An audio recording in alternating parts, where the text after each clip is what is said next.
5 negara utama yang berdiri karena menyingkirkan penduduk aslinya. Sejarah dunia tidak hanya berbicara tentang kejayaan dan peradaban, tetapi juga tentang luka dan air mata. Di balik berdirinya negara-negara modern, seringkali tersimpan kisah yang kelam, penduduk asli yang tersisih dari tanah leluhurnya, budaya yang dipaksa hilang, hingga tragedi kemanusiaan yang sulit dilupakan. Kolonisasi dan migrasi besar-besaran membawa wajah baru bagi sebuah negeri. Namun bagi penduduk lokal itu berarti kehilangan rumah, tanah, dan identitas. Sejarah mencatat bahwa ada beberapa negara besar yang lahir bukan hanya dari pembangunan, tetapi juga dari penyingkiran bangsa-bangsa pertama yang menghuni tanah itu.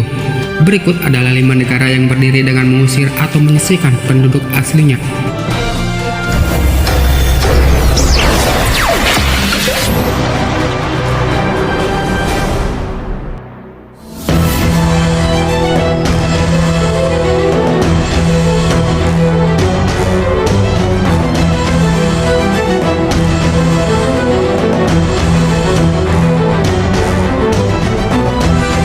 Satu, Amerika, dari tanah leluhur ke negeri baru.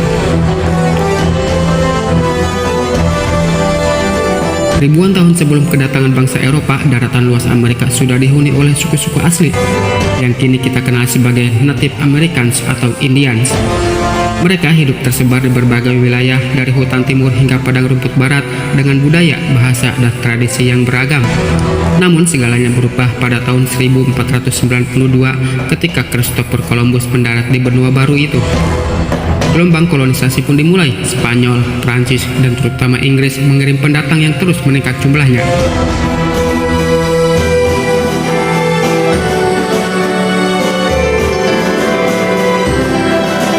Pada awal abad ke-17, Inggris mendirikan koloni permanen pertamanya di Jamestown, Virginia tahun 1607. Sementara itu, suku-suku asli mulai merasakan tekanan. Tanah yang mereka tempati semakin lama semakin diperebutkan, konflik pun tidak terhindarkan. Seiring berjalannya waktu, koloni Inggris semakin kuat, hingga akhirnya pada tahun 1776, koloni-koloni itu memproklamasikan kemerdekaan dan berdirilah Amerika Serikat. Bagi bangsa kulit putih, ini adalah kemenangan besar, tapi bagi penduduk asli, ini justru awal penderitaan panjang. Pada abad ke-19, pemerintah Amerika menjalankan kebijakan yang disebut Indian Removal Act pada tahun 1830. Kebijakan ini memaksa suku-suku asli pindah dari tanah leluhur mereka di timur menuju wilayah yang disebut Indian Territory di barat yang kini adalah negara bagian Oklahoma. Perjalanan paksa ini dikenal dengan sebutan Trail of Tears atau jalur air mata karena ribuan orang meninggal akibat kelaparan, penyakit, dan kelelahan. Setelah itu, ekspansi terus berlanjut. Dalam semangat yang disebut Manifest Destiny di pertengahan 1800-an, Amerika merasa memiliki takdir untuk menguasai seluruh daratan dari timur hingga barat.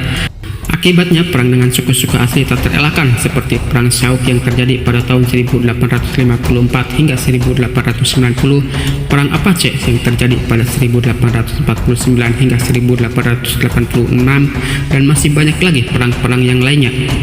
Puncak tragedi terjadi pada 1890 saat terjadi pembantaian di Wounded Knee, South Dakota. Ratusan pria, wanita, dan anak-anak Lakota Sioux dibunuh oleh tentara Amerika. Peristiwa ini sering dianggap sebagai simbol berakhirnya perlawanan besar-besaran penduduk asli terhadap ekspansi Amerika. Sejak saat itu, penduduk asli Amerika semakin tersisih, tanah mereka diambil alih, budaya mereka ditekan, dan jumlah mereka menurun drastis akibat perang dan penyakit. Baru pada abad ke-20, tepatnya setelah Indian Citizenship Act tahun 1924, semua penduduk asli resmi diakui sebagai warga negara Amerika Serikat.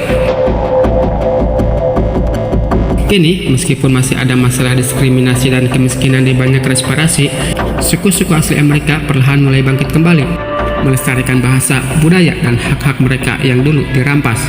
Jadi, kisah Amerika bukanlah hanya tentang berdirinya sebuah negara adidaya, tetapi juga tentang bagaimana sebuah bangsa besar berdiri di atas penderitaan penduduk aslinya.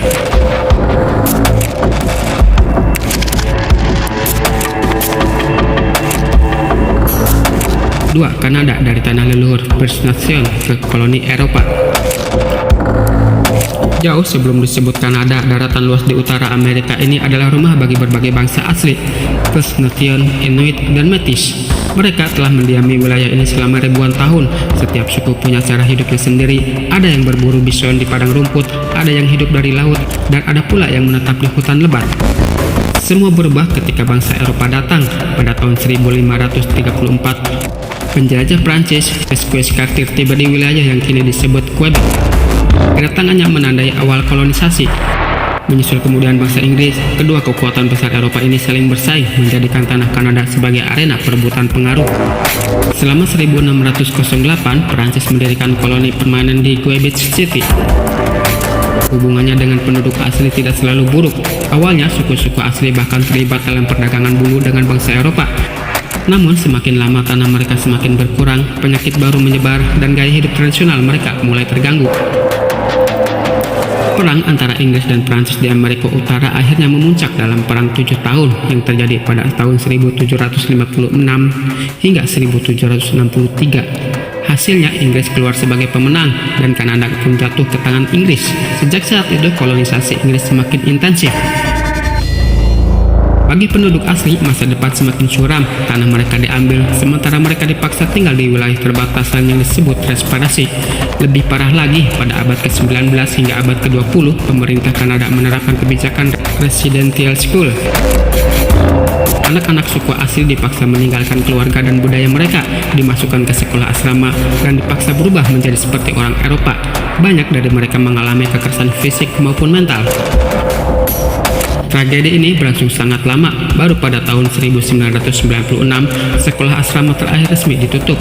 Ribuan anak kehilangan masa kecil, banyak yang meninggal, dan luka sejarah itu masih membekas hingga hari ini. Meski begitu, bangsa asli Kanada tidak pernah hilang. Melalui perjuangan panjang, akhirnya pada tahun 1982 dalam konstitusi Kanada, hak-hak penduduk asli mulai diakui secara resmi. Sejak saat itu, ada upaya rekonsiliasi dan pemulihan. Meski tantangan sosial ekonomi masih terus berlangsung, kini Kanada dikenal sebagai negara maju dengan wilayah multikultural. Tetapi sejarahnya mengingatkan kita, kemajuan itu dibangun di atas tanah yang dulu adalah milik bangsa First Nation, Inuit, dan Métis. Kanada menyimpan kisah yang panjang, dari perdagangan bulu yang ramah hingga kebijakan pemaksaan yang tragis, sebuah perjalanan sejarah yang penuh luka, tapi juga penuh semangat bertahan hidup dari penduduk aslinya.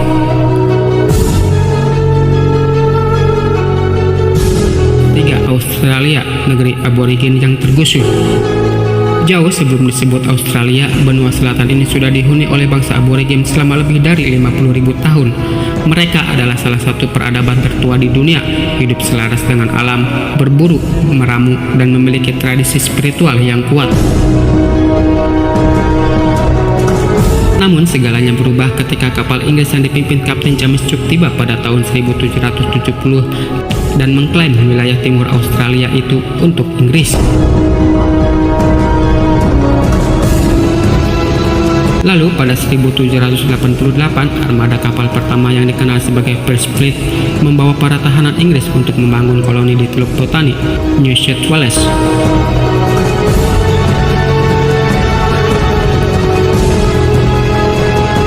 Inilah awal mula kolonisasi besar-besaran.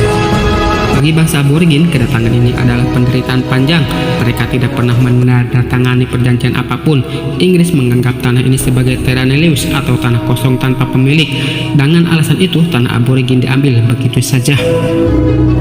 Sepanjang abad ke-19, sejumlah pendatang dari Eropa terus bertambah. Terjadi banyak konflik dan perlawanan. Aborigin berusaha mempertahankan tanah leluhur mereka, tetapi senjata modern dan jumlah yang besar membuat mereka kalah. Ribuan orang tewas dalam pertempuran maupun akibat penyakit baru yang dibawa pendatang. Kebijakan kolonial semakin keras. Pada awal abad ke-20, muncul kebijakan yang dikenal sebagai White Australian Policy yang menempatkan orang kulit putih sebagai pusat kehidupan negara. Aborigin dipaksa masuk ke kawasan khusus, dilarang mempraktikkan budaya mereka secara bebas. Bahkan anak-anak mereka dipisahkan dari keluarga dalam peristiwa yang kini disebut Stolen Generation yang terjadi pada 1905 hingga 1970-an. Meski begitu, perlahan suara perlawanan muncul. Pada 1967 diadakan referendum nasional yang akhirnya mengakui aborigin sebagai bagian dari penduduk resmi Australia, bukan lagi golongan liar. Namun, perjuangan belum selesai. Titik balik penting terjadi pada 1992 dalam keputusan pengadilan yang dikenal sebagai Mabuk Case. Untuk pertama kalinya, pengadilan Australia mengakui hak tanah adat aborigin, membatalkan doktrin terra nullius yang telah disepakati selama lebih dari 200 tahun. Hari ini, bangsa aborigin masih menghadapi banyak tantangan, mulai dari kemiskinan, kesehatan, hingga diskriminasi. Tetapi identitas dan budaya mereka mulai kembali dihargai. Lagu, tarian, dan seni lukis dot painting aborigin kini menjadi bagian penting dari wajah Australia modern. Kisah Australia mengajarkan sebuah bangsa tua bisa hampir hilang karena kolonisasi, namun semangatnya tetap bertahan dan kini perlahan bangkit kembali. 4. Selandia Baru dari perjanjian ke penyingkiran bangsa Maori. Sebelum kedatangan bangsa Eropa, Selandia Baru telah dihuni oleh bangsa Maori sejak sekitar abad ke-13. Mereka datang dari kepulauan Polynesia, membangun masyarakat yang kuat dengan tradisi perang, seni ukir, dan sistem sosial yang teratur.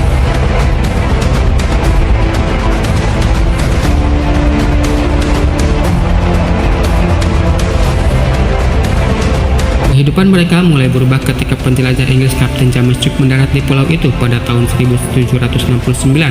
Sejak saat itu, hubungan dagang antara Maori dan orang Eropa berkembang. Maori menukar hasil bumi dengan senjata api yang kemudian juga mengubah cara mereka berperang antar suku.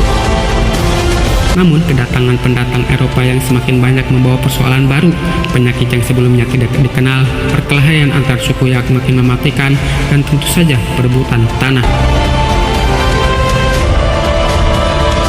Pada 1840, pemerintah Inggris dan sebagian besar kepala suku Maori menandatangani Treaty of Waitangi. Dalam naskah perjanjian versi Inggris, tanah Maori dianggap diserahkan kepada Inggris, sementara dalam naskah versi Maori, tanah hanya dipinjamkan untuk digunakan bersama. Perbedaan tafsir inilah yang menjadi sumber konflik berkepanjangan. Tak lama setelah itu, imigran Eropa datang semakin banyak. Mereka mulai mendirikan pemukiman dan mengambil alih tanah Maori. Hal ini memicu serangkaian peperangan yang dikenal sebagai New Zealand Wars yang terjadi pada 1845 hingga 1872. Dalam perang ini, Maori banyak kehilangan wilayah mereka.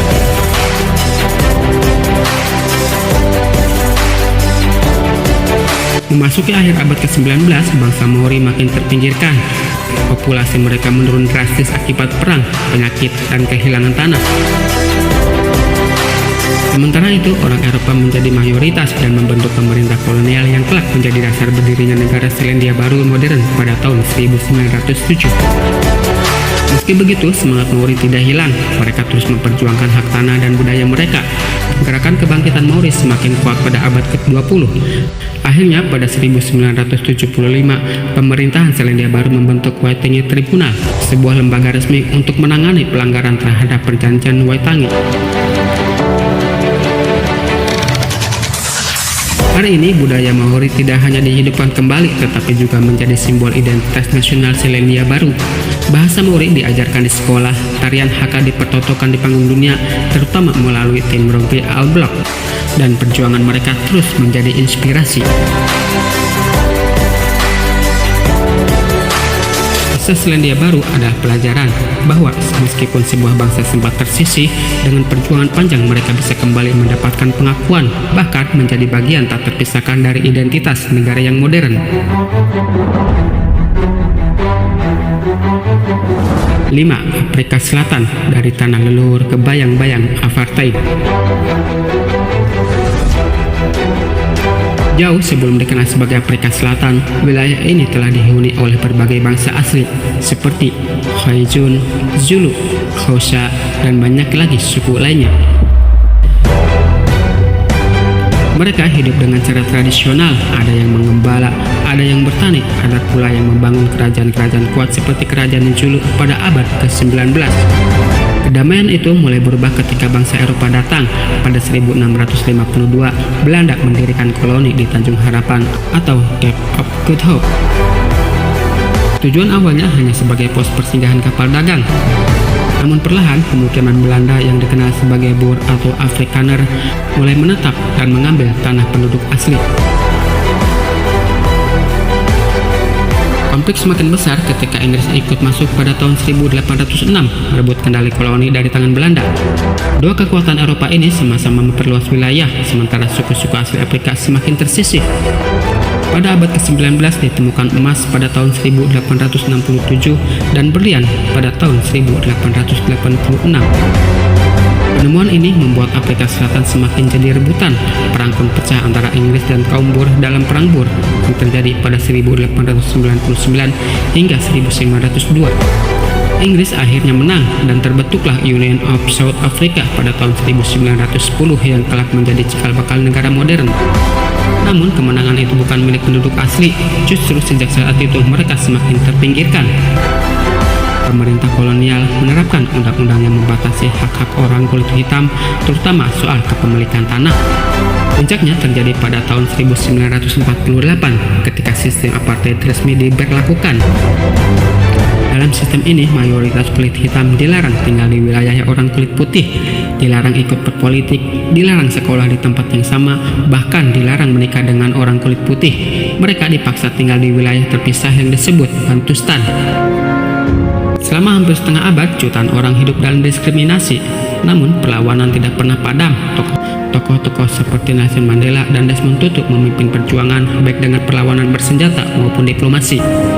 Akhirnya, setelah tekanan internasional yang besar, sistem apartheid pun mulai runtuh.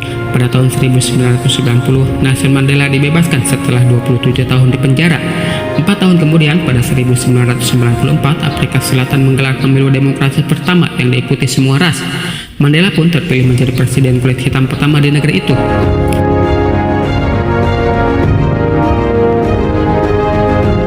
Kini Afrika Selatan dikenal sebagai Rainbow Nation, bangsa pelangi karena keberagamannya. Namun jejak sejarah panjang penyingkiran dan diskriminasi masih terasa dalam kehidupan sosial ekonomi warganya. Kisah Afrika Selatan menunjukkan bahwa perjuangan melawan penindasan bisa memakan waktu panjang, tapi pada akhirnya keadilan bisa diraih dengan keteguhan dan persatuan. Kelima negara ini, Amerika Serikat, Kanada, Australia, Selandia Baru, dan Afrika Selatan, mengingatkan kita bahwa modernitas dan kemajuan seringkali dibangun di atas penderitaan bangsa lain. Sejarahnya pahit, namun dari sanalah lahir pelajaran penting bahwa hak-hak sebuah bangsa tidak boleh dihapus dan setiap peradaban harus menghargai akar sejarahnya. Kalian punya rekomendasi lain selain negara tersebut di atas? Tulis di kolom komentar. Jika kalian suka dengan video ini, silahkan like. Dan jika ingin berlangganan gratis channel ini, silahkan subscribe supaya update terus perkembangan terbarunya. Terima kasih.